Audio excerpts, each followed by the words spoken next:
Hi, my name is Zala Urbai, and I'm presenting on the Building with Jell-O problem on behalf of the Nueva school. The problem asks us to investigate the stability of skyscrapers, specifically the effects of elasticity, as well as natural disasters such as earthquakes. We're supposed to use gelatin models and use appropriate scaling relations between our models and real skyscrapers. Here's a quick presentation outline. A few guiding assumptions. 1. Skyscrapers are hollow steel beams. 2. Hydrogels behave like solid materials under low stress. 3. Uniform density within each of our gelatin samples. And 4. Volume of our gelatin sample remains constant under all stress, so it is viscoelastic. The first thing we're going to talk about is the material properties. The first one is the elastic modulus, which is defined as the compressive stress over the axial strain, which you can see in the linear part of this graph. It is given by Hooke's law on the right.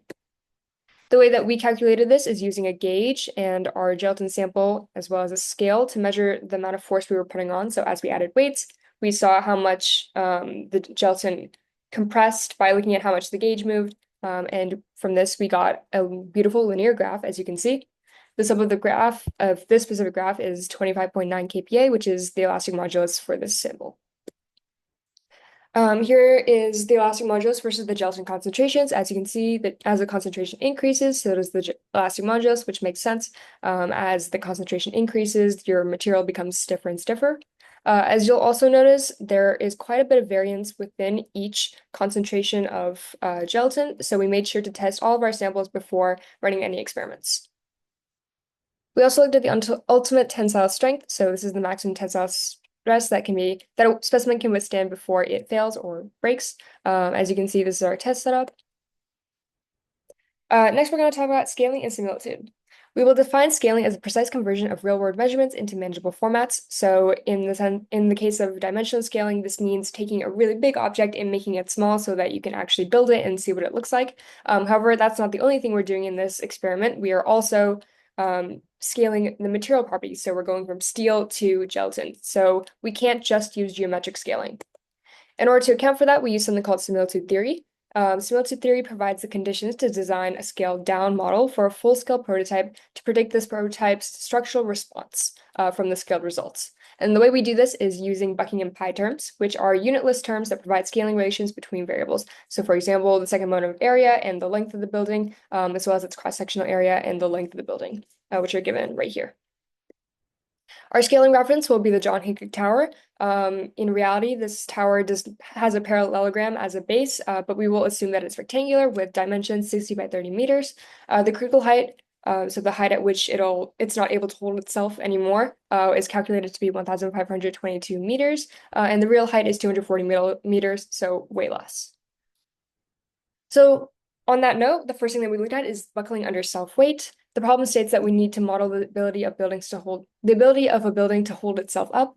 The critical height of a building is the height at which the building can no longer support itself due to the balance between the force of gravity and its internal forces.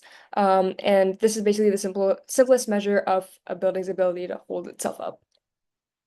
So we're going to assume our building is a cantilever, so it is fixed at the base and free to move at the top. And we have a distributed axial force Q per unit, which is a force per unit length along the length of our entire building, L. We take the first variation of potential energy, and when this is equal to 0, you are in equilibrium state, so the building is stable and it's not going to fall.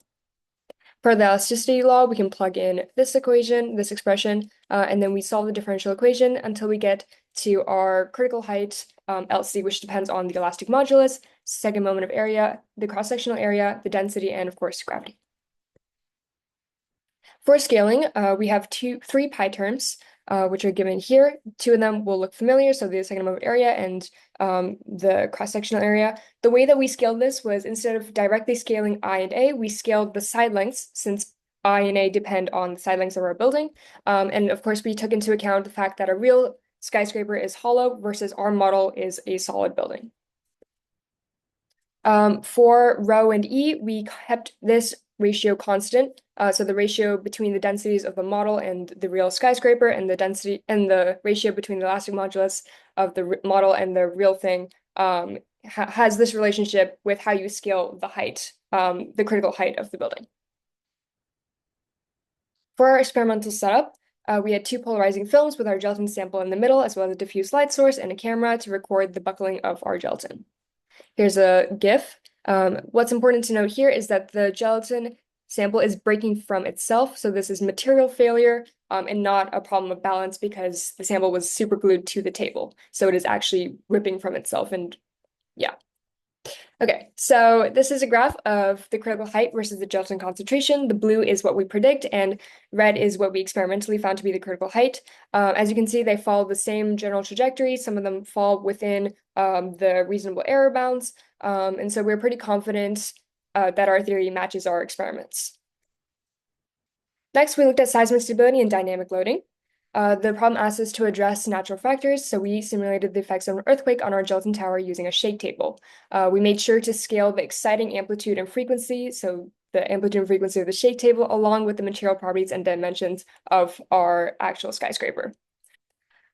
So what we want to look at here is deflection at the top of the beam. So again, we have cantilever beam, which is fixed at the bottom and free to move to the top. And what we want to find is Z, so how far the tip of the beam travels. The total displacement is given by this equation, and the displacement relative to the ground is given by this equation. The important thing to note here is that we are assuming a shape function, which is defined as psi of x down below. Next, we use D'Alembert's principle of static equilibrium to find the forces and equate the internal work to the external work as follows. We then take derivatives with respect to time and with respect to x, plug those in, and essentially you end up with this very long expression at the bottom. We replace all these integrals with the variables m bar, k bar, and l bar. And m bar is the generalized mass, k bar is the generalized stiffness, and l bar u double dot g of t is the generalized excitation from the shake table. And these are all defined with the following integrals. This is our final expression where p over m bar sine omega t of L is the excitation from the ground, and this lowercase zeta is our damping coefficient ratio, since our building is damped and will resist oscillation.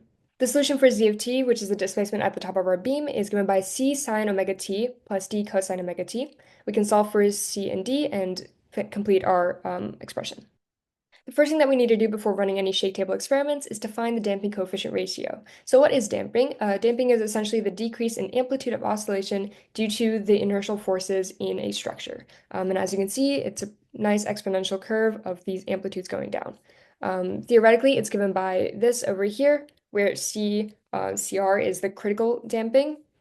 But we can also find this directly from our data. So we'll take 2 points. The time in between is t, and x2 over x1 is the amplitude value. We also need to find the natural frequency, which from our variables is k bar over m bar square rooted, and this is the plugged in. As you can see, most of our values match up pretty well, though there are some discrepancies, but nothing too far off. Once again, we do scaling, so this is a scaling reference reminder. We find 4 pi terms this time. One of them is the same second moment of area over L to the 4, but we also have some terms relating more material properties such as the mass, the damping coefficient ratio, as well as the exciting frequency and the exciting amplitude. The most important thing to note here is that the amplitude and the frequency of the shake table are being scaled with respect to how the material properties are being scaled.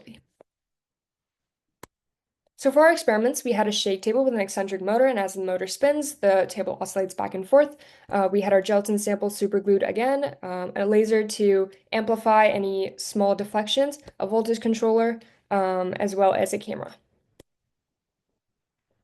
This is a quick GIF. It's glitchy, but as you can see, the dot moves up and down, which is characteristic of the oscillations of our gelatin.